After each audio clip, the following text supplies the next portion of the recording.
Bismillahirrahmanirrahim. Assalamualaikum warahmatullahi wabarakatuh. Alhamdulillah. Alhamdulillah Wassalatu wassalamu ala asyrafil anbiya'i wal mursalin Sayyidina wa habibina wa maulana Muhammadin wa ala alihi wa ashabihi wa man tabi'ahum bi ihsanin ila yaumiddin, amma ba'd. Rabbi shrah li sadri wa yassir li amri wahlul 'uqdatam min lisani yafqahu qawli. Yang sama-sama kita hormati segenap pengurus Masjid Al-Barakah, wabil khusus orang tua kita yang Anda Bapak Haji Ziyadun Nasir, tokoh-tokoh masyarakat, Bapak Haji Ahmad Jailuni, Bapak Ustaz Abdul Aziz, Bapak Haji Abdul Rahman, Bapak Jati, dan seluruh jamaah Masjid Al-Barakah, pengurus taklim mingguan Masjid Al-Barakah Turut yang saya hormati, wabil khusus Bapak Haji Muhammad Yusuf yang hari ini kurang sehat. Mudah-mudahan Allah angkat penyakitnya, Allah kembalikan kesehatannya. Salawat dan salam tak lupa kita sanjungkan kepada Nabi kita Muhammad SAW. Mudah-mudahan kita semua mendapat syafaatul uzma dari baginda Rasulullah SAW. Pada malam hari ini adalah sama-sama sebelum kita memulai taklim kita membaca surah Al-Fatihah kepada orang-orang tua kita yang sudah mendahului kita,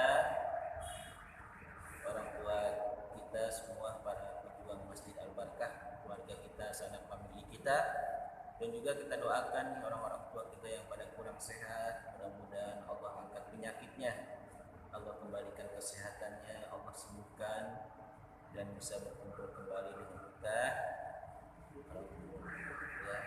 Bapak Haji Muhammad Yusuf, kemudian Ustaz Hafirullah Firas, Bapak Durasi, Bapak Usman, semuanya orang-orang tua kita, Bapak Imam Ali. Mudah-mudahan Allah angkat penyakitnya, dan anak-anak kita yang sedang menuntut ilmu mudah-mudahan menjadi anak yang soleh dan soleh. Kampung kita aman, jauh dari segala wabah dan penyakit. Wa ala kulli niyatin shalihah. Al-Fatihah. A'udzu billahi minasyaitonir rajim. Bismillahirrahmanirrahim. Alhamdulillahi rabbil alamin arrahmanir rahim maliki yaumiddin. Iyyaka na'budu wa iyyaka nasta'in. Ihdinas siratal mustaqim. Siratal ladzina an'amta 'alaihim ghairil maghdubi 'alaihim waladdallin. Melanjutkan kitab Nasaihul Ibad. Pada Jumat yang lalu kita membahas mengenai ahibbaul iblis. Ahibbaul iblis, orang-orang yang dicintai oleh iblis.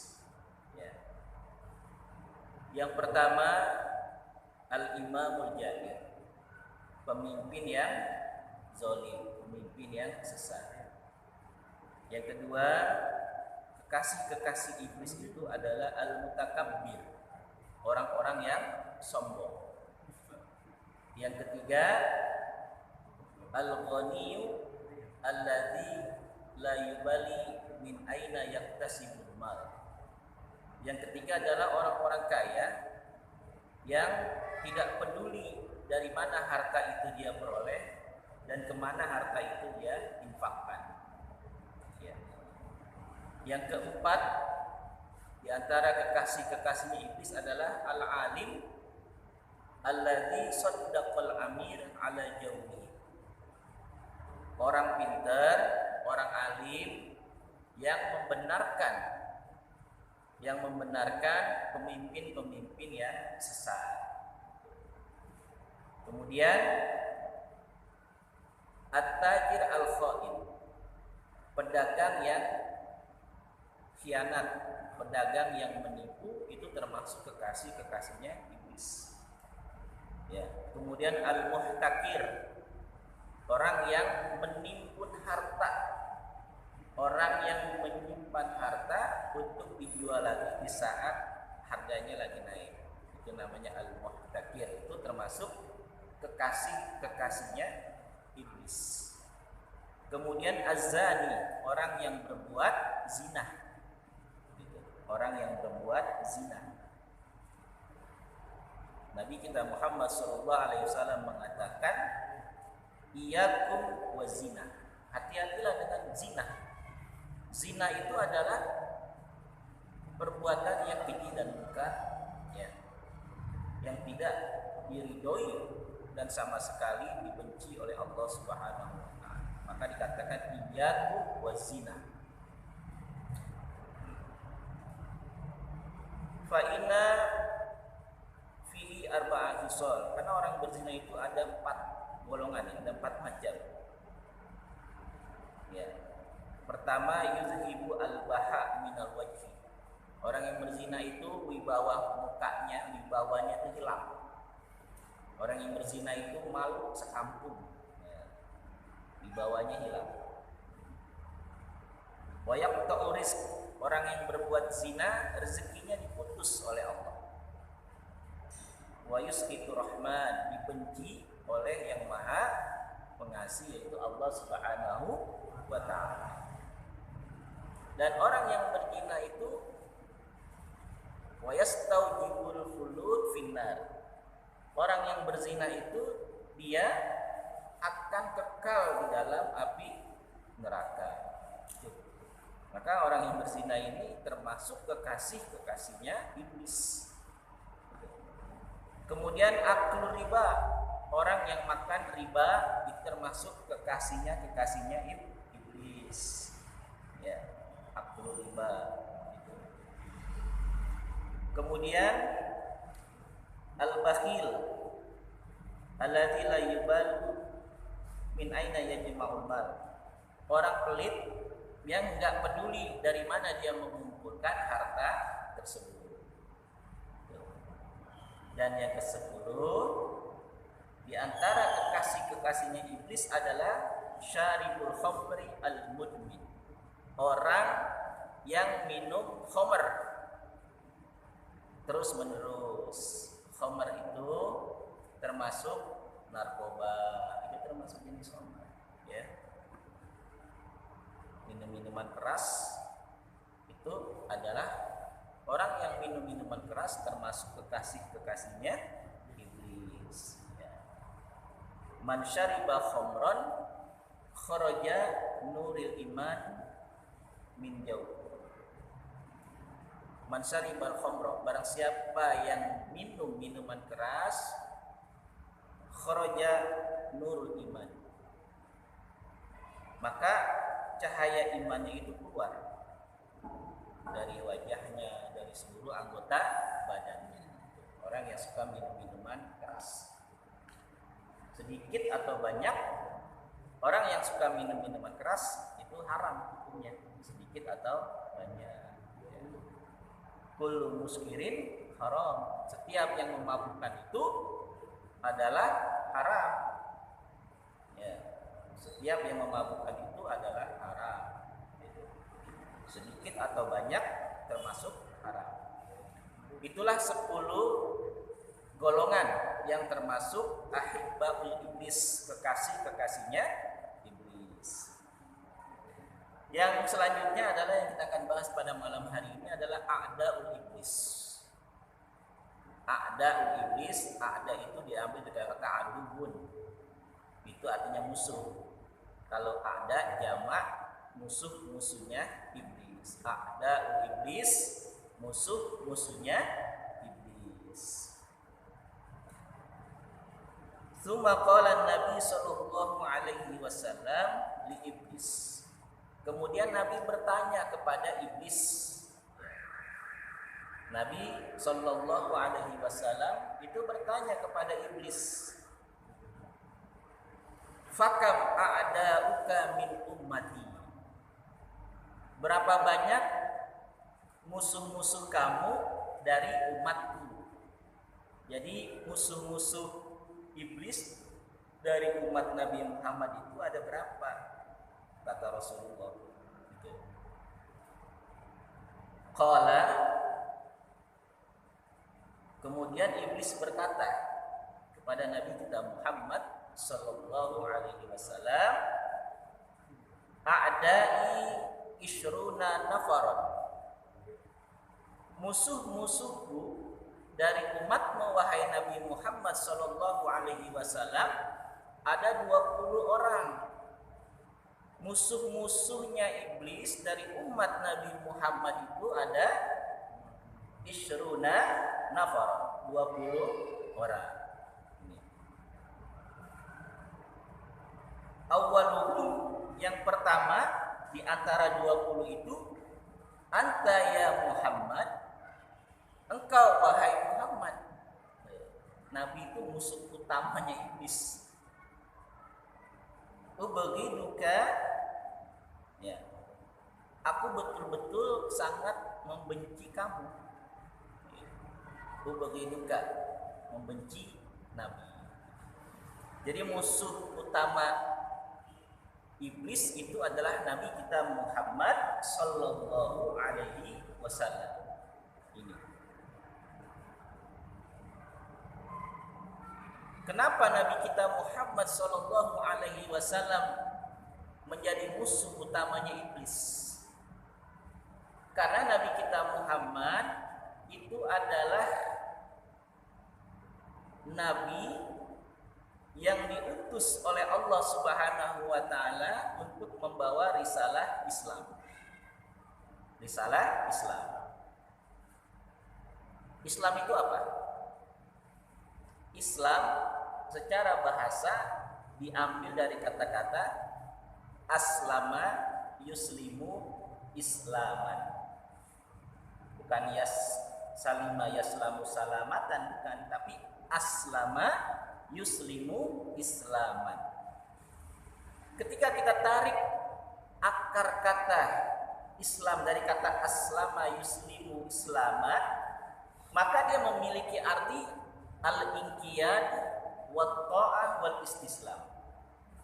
Jadi Islam itu ada al-inqiyad, tunduk, wa ta'ah, taat, patuh, wal istislam, dan menyerahkan dirinya kepada Allah Subhanahu wa taala.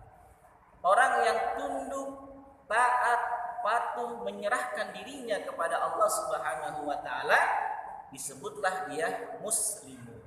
Orang muslim. Jadi kalau kita ini mengaku muslim tapi kita nggak sholat, nggak taat, nggak tunduk kepada aturan Allah, kita mungkin hanya muslim identitas saja, agama muslim Islam, tapi kita tidak tunduk, taat, patuh kepada ajaran Allah. Jadi Islam ini adalah ketertundukan kita kepada Allah Subhanahu wa taala. Anzalahullahu taala ala nabiyhi Muhammadin alaihi salatu wassalam. Diturunkan oleh Allah kepada Nabi kita Muhammad sallallahu alaihi wasallam. Untuk apa agama Islam ini diturunkan? Liyakuna khataman lil adyan wasyara'i as-samawiyyah wa muhaiminan 'alaiha.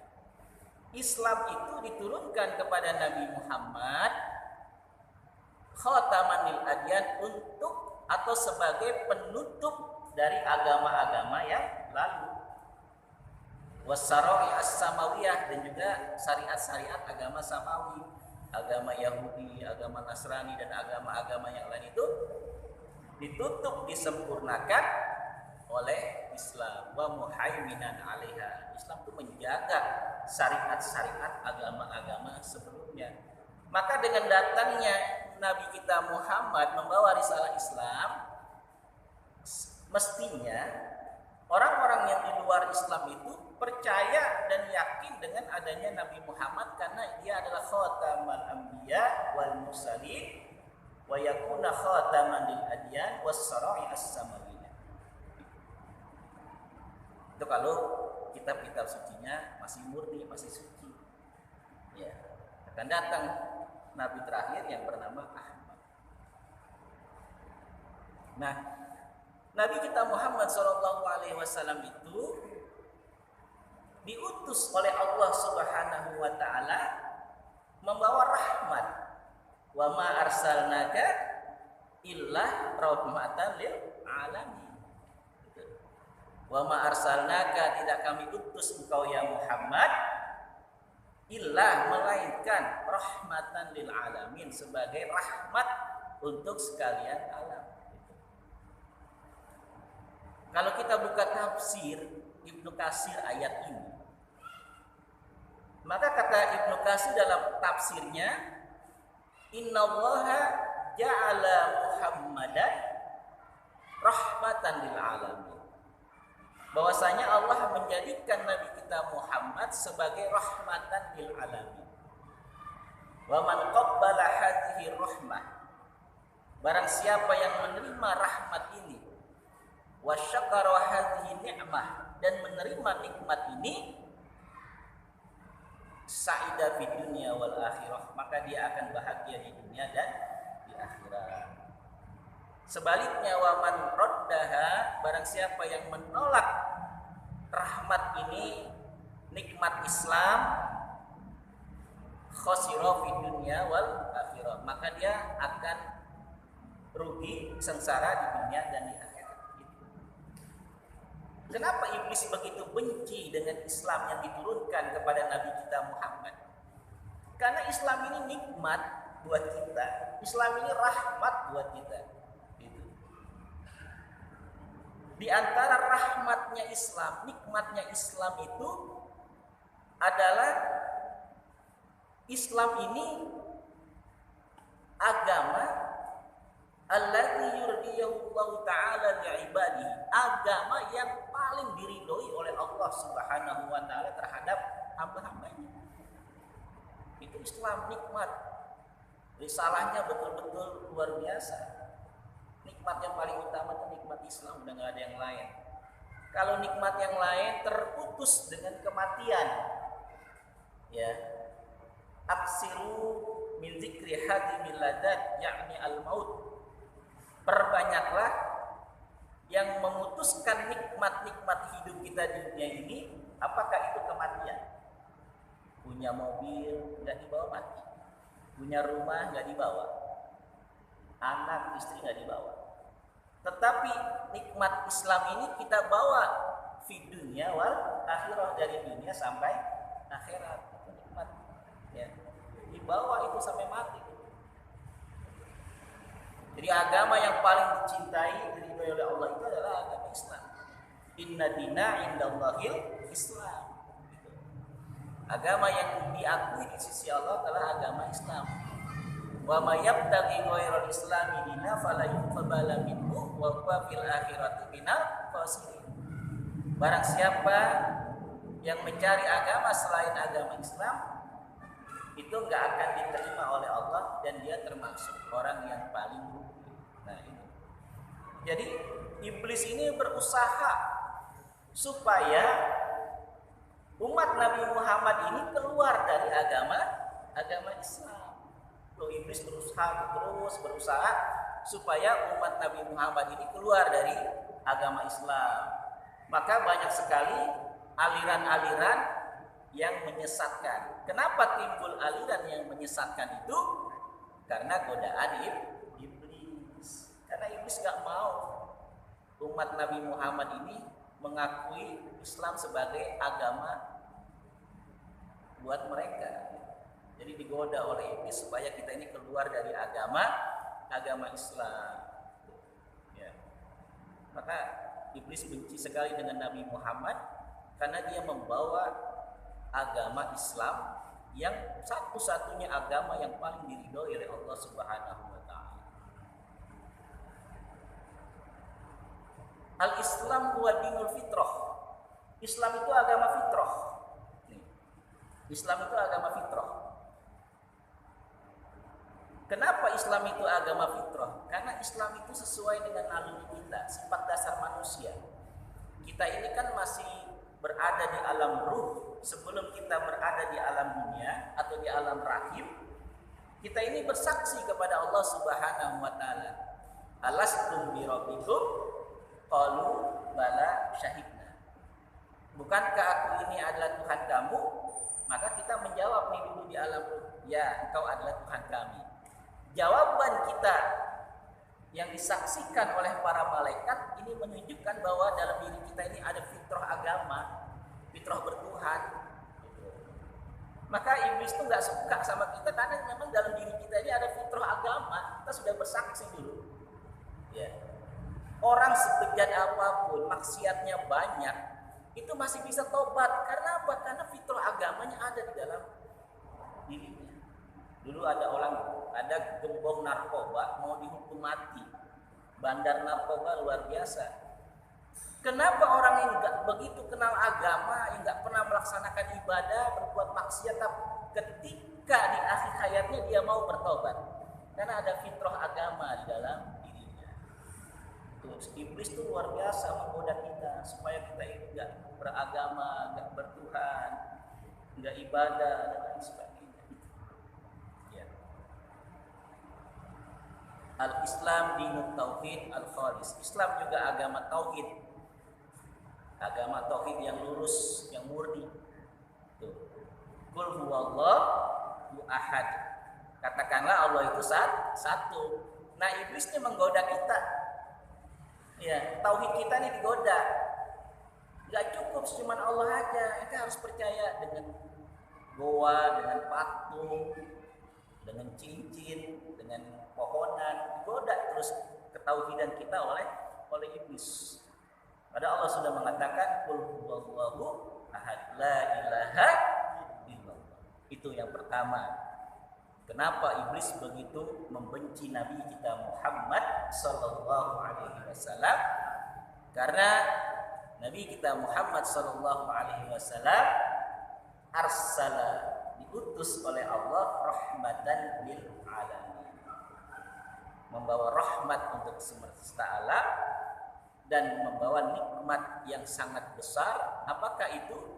Nikmatul Islam, nikmat Islam.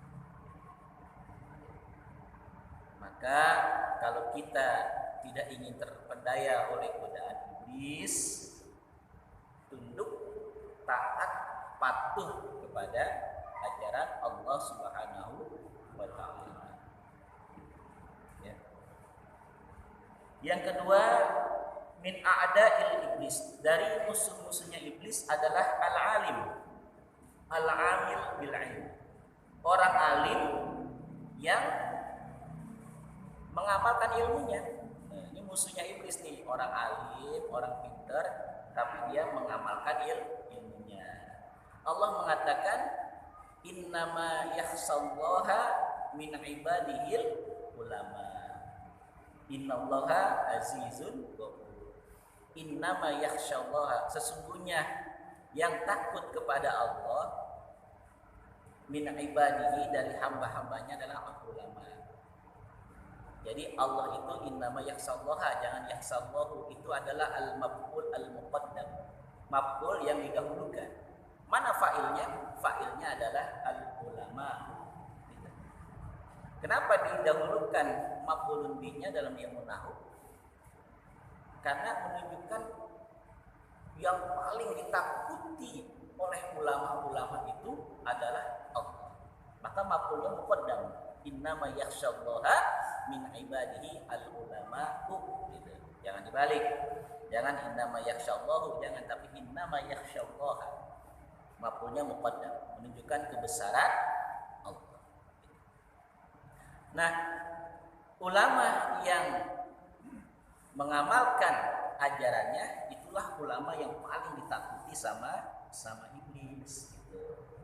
Karena kata Sufyan As-Tsauri, ulama itu kan ada 3 golongan, kata Sufyan As-Tsauri. Yang pertama itu alimun billah, alimun bi amrillah. Ada ulama alimun billah, tahu tentang Allah, alim terhadap Allah, wa alimun bi amrillah, dan juga alim terhadap hukum-hukum Allah. Itu diamalkan tuh. Dia tahu Allah, ma'rifatullahnya tinggi, kemudian hukum-hukum Allah, ajaran Allah dia tahu, kemudian diamalkan. Itu yang pertama tuh. Alimun billah wa alimun bi amrillah. Itu yang paling takut sama Allah. Yang kedua ada ulama alimun billah laisa bi alimin bi amrillah. Ada ulama yang tahu Allah tetapi tidak tahu hukum-hukum Allah. Ada orang alim nih, sholatnya rajin, puasanya rajin, alim sama Allah, takut sama Allah, tetapi dia awam terhadap ilmunya Allah, hukumnya Allah. Ada yang ketiga, jenis ulama alimun bi amrillah laisa alimun billah. Ada orang tahu hukum Allah, ilmunya tinggi tentang Allah, tapi nggak tahu tentang Allah. Dia punya ilmu tapi nggak takut kepada Allah. Ilmu agamanya banyak, hukum ini tahu, yang halal haram tahu doang sebagai pengetahuan, tetapi laisa bi'alimin bi amrillah, laisa bi'alimin billah, tapi dia nggak takut sama Allah Subhanahu wa ta'ala. Ini yang banyak sekarang, ya, yang banyak sekarang. Nah, ulama yang dikatakan dalam Al-Quran innama yakhsyallaha min ibadihi adalah ulama yang alimun billah wa alimun bi amrillah. Dia tahu Allah dan dia tahu hukum-hukum Allah, kemudian dia mengamalkan ajaran-ajaran Allah. Jadi ulama itu ciri khasnya takut sama Allah. Ulama semakin tinggi ilmu yang dia pelajari, semakin membuat dia takut kepada Allah. Bukan sebaliknya, semakin tinggi ilmu dia pelajari, semakin dia berani kepada Allah. Ya. Jadi yang paling ditakuti oleh iblis itu adalah ulama yang tahu hukum-hukum Allah, tahu ilmunya agama dengan baik, dan dia sangat takut kepada Allah Subhanahu wa ta'ala. Itulah ulama-ulama yang sangat ditakuti oleh iblis. Gitu. Yang kedua, yang ketiga adalah hamilul Quran iza amila bima fihi. Orang yang hafal Al-Quran dan mengamalkan Al-Quran itu orang yang paling ditakuti oleh iblis itu. Orang hafal Al-Quran tapi takut atau diamalkan ilmunya. Menghafal Al-Quran itu al-hafizul Quran, jangan dikatakan hafizo salasuna juz'an al-salasina juz'an. Orang yang hafal Al-Quran itu bukan yang berarti 30 juz, bukan. Orang yang hafal Al-Quran itu adalah orang yang hafal meskipun hanya satu surat, meskipun hanya beberapa ayat, itu termasuk hafizul Quran. Tapi dia hafal, dia amalkan, gitu. Dia hafal, dia amalkan. Ketika Al-Quran berbicara wa aqimis sholat wa atuz zakat, dirikanlah sholat, tunaikanlah zakat, cuma itu doang hafalnya. Warka'u ma'arokin, pula bersama orang-orang yang cuma itu doang dia hafal. Tapi sholatnya luar biasa, jamaahnya di masjid luar biasa, sedekahnya masya Allah. Padahal hafalnya cuma itu doang, tapi diamalkan itu. Itu orang yang hafizul Quran, kemudian amila bima fihi, dia mengerjakan apa yang dia hafal. Itu namanya hafizul Quran. Jangan kita dikenal sebagai al-hafiz 30 juz, tapi jamaah nggak mau, berbuat baik nggak mau, ngaji kalau dibayar baru mau ngaji, ya, jangan. Nabi kita Muhammad SAW mengatakan dalam satu hadisnya, man qara'al Quran, barang siapa yang membaca Al-Quran, fastadharahu, kemudian dia hafalkan itu Al-Quran, fahalla halalahu wa harrama harama, dia halalkan apa yang dihalalkan oleh Al-Quran dan dia haramkan apa yang diharamkan oleh Al-Quran, adkhalahul jannah, maka dia akan dimasukkan ke dalam surganya Allah Subhanahu wa ta'ala. Itu yang baca Al-Quran kemudian dia hafal, kemudian dia amalkan, itu kata Allah adkhalahul jannah, Allah akan masukkan dia ke dalam surga. Wasyafa'ahu fi asrati ahli baitihi kulluhum qad wajabat lahun nar. Dan orang yang menghafal Al-Quran kemudian dia mengamalkan Al-Quran itu bisa memberikan syafaat kepada 10 anggota keluarganya Yang 10 orang ini dari anggota keluarganya qad wajabat qulub annar, semuanya sudah dicap, distempel oleh Allah, semuanya akan masuk neraka. Tapi karena ada satu keluarga yang hafal Al-Quran dan mengamalkan Al-Quran, maka 10 keluarga yang beribadah, yang banyak berbuat maksiat, yang dicap masuk neraka, semuanya mendapat syafaat dari salah satu keluarga yang hafal dan mengamalkan Al-Quran. Itulah keutamaan orang yang menghafal Al-Quran. Maka orang yang menghafal Al-Quran itu menjadi musuhnya iblis, ya, musuhnya iblis, karena memberikan syafaat kepada orang yang bakal masuk neraka. Dan yang keempat, musuhnya iblis itu al-muazzinu lillah bi khamsi sholawat. Orang yang azan dalam sholat 5 waktu. Diazan di zuhur, diazan di masjid, asar diazan di masjid, maghrib di masjid azan, ya. Itu bisa azan. Itu termasuk orang-orang yang menjadi musuh-musuhnya iblis. Tapi azannya itu harus azannya ikhlas, jangan terpaksa. Nabi mengatakan al-muazzinun atwalun nas a'naqan yaumal qiyamah. Orang-orang yang azan dengan ikhlas karena Allah, dia nanti di hari kiamat lehernya paling tinggi di antara manusia. Maksud atwalu a'naq, leher yang paling tinggi itu adalah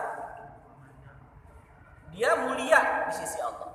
Jadi atwalu a'naq itu kalau kita baca tafsirnya itu adalah akramakum, orang yang paling dimuliakan oleh Allah Subhanahu wa taala, orang yang suka azan di masjid.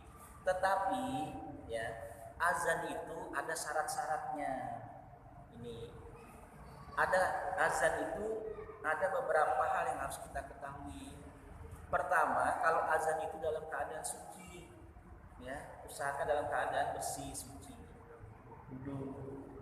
Karena itu membaca kalimat-kalimat tauhid. Yang kedua, fasohatul kalam, fasih dia punya kalam, makharijul hurufnya benar, ashha, ya, harus tegas. Karena likuli harfin lahu hakun, setiap huruf dari kalimat-kalimat azan punya hak. Ini syaratnya nih, setiap huruf dari azan itu punya hak, harus fasih, makharijul hurufnya benar, dan suaranya harus bagus. Kenapa Nabi kita menunjuk Bilal untuk menjadi muadzin? Bilal itu afsahun nas, fasih bicaranya, makharijul hurufnya benar Bilal itu. Kemudian Bilal itu halawatul kalam, halawatus saut, suaranya itu begitu indah Bilal itu. Gitu. Maka kalau kita di Mesir atau di Mekah itu ada sanad muazin sesuai dengan muazinnya Bilal. Itu ada sanadnya, ada ilmunya. Gitu, enggak sembarangan. Itu di Mekah, Madinah, kenapa orangnya itu juga? Karena orang itulah yang bersandarkan azannya itu dari sanad Bilal. Tuh, turun temurun. Itu ada ilmu. Coba buka YouTube, tulis sanad azannya Bilal, nanti keluar bagaimana intonasi azannya Bilal, makharijul hurufnya Bilal, itu ada sanad. Jadi nggak sembarangan. Gitu. Nabi kita Muhammad SAW mengatakan, ya'ti 'alan nas zaman, akan datang suatu masa kepada manusia, yatrukunal adzan 'ala du'afaihim, mereka membiarkan azan kepada orang-orang yang sebenarnya nggak berhak azan. Makharijul hurufnya nggak benar, nggak fasih, suaranya nggak bagus, itu dibiarkan dia azan. Nanti akan datang suatu masa seperti itu, kata Nabi kita Muhammad sallallahu alaihi wasallam. Wa tilkal luhumun haramahallahu 'alan nar. Ada satu kulit daging manusia yang tidak akan dibakar oleh api neraka. Siapakah manusia yang tidak dibakar api neraka kulitnya atau dagingnya itu? Luhumul mu'adzinun, dagingnya orang-orang yang suka azan. Orang-orang yang suka azan dagingnya nggak dimakan oleh api neraka.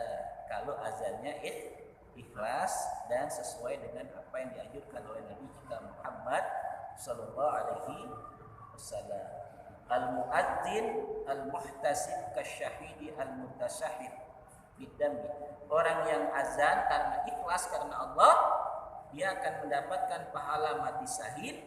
Idza mata lam yudawwidu fi qabrihi. Kalau dia mati, jasadnya nggak bakal dimakan oleh cacing-cacing tanah.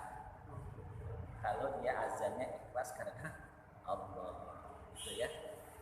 Inilah ada banyak, ada 20, baru berapa? Baru 5 yang saya jelaskan, ya, mengenai ada iblis, musuh-musuhnya iblis. Jadi yang pertama musuhnya iblis itu adalah Nabi kita Muhammad Shallallahu Alaihi Wasallam, kemudian orang alim yang mengamalkan ilmunya, kemudian orang-orang yang menghafal Al-Quran dan dia mengamalkan Al-Quran, kemudian orang-orang yang azan ikhlas karena Allah Subhanahu wa Ta'ala.